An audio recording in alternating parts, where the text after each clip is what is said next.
بسم اللہ الرحمن الرحیم نحمدہ ونصلی علی رسولہ الکریم اما بعد۔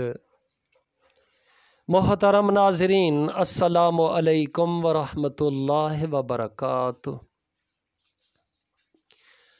حضرت عمار رضی اللہ عنہ اور ان کے والدین رضی اللہ عنہما کا ذکر۔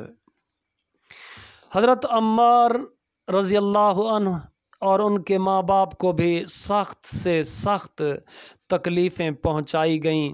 مکہ کی سخت گرم اور ریتلی زمین میں ان کو عذاب دیا جاتا اور حضور صلی اللہ علیہ وسلم کا اس طرف گزر ہوتا تو صبر کی تلقین فرماتے اور جنت کی بشارت فرماتے۔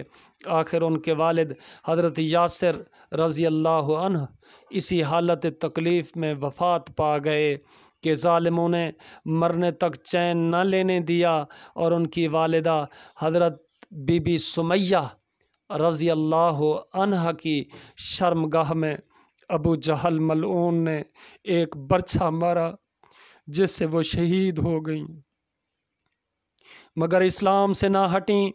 حالانکہ بوڑھی تھیں، ضعیف تھیں، مگر اس بد نصیب نے کسی چیز کا بھی خیال نہیں کیا۔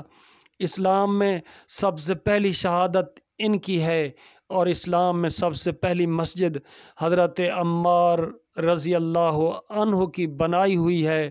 جب حضور صلی اللہ علیہ وسلم ہجرت فرما کر مدینہ تشریف لے گئے تو حضرت عمار رضی اللہ عنہ نے کہا کہ حضور کے لیے ایک مکان سایہ کا بنانا چاہیے جس میں تشریف رکھا کریں، دوپہر کو آرام فرما لیا کریں اور نماز بھی سایہ میں پڑھ سکیں۔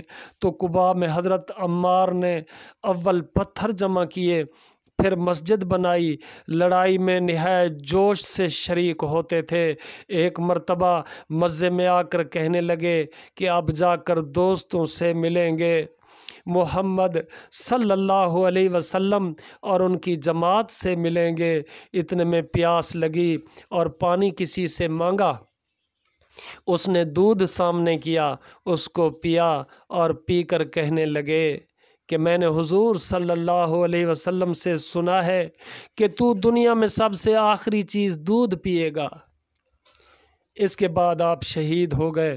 اس وقت 94 برس کی عمر تھی، بعض نے 1 آدھ سال کم بتلائی ہے، واللہ اعلم۔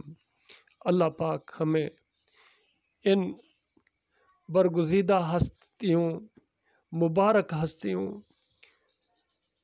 اور مقبول ہستیوں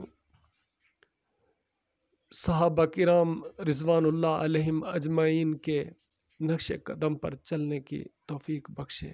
اب اجازت دیجیے، گڈ لک اینڈ اللہ حافظ۔ السلام علیکم ورحمۃ اللہ وبرکاتہ۔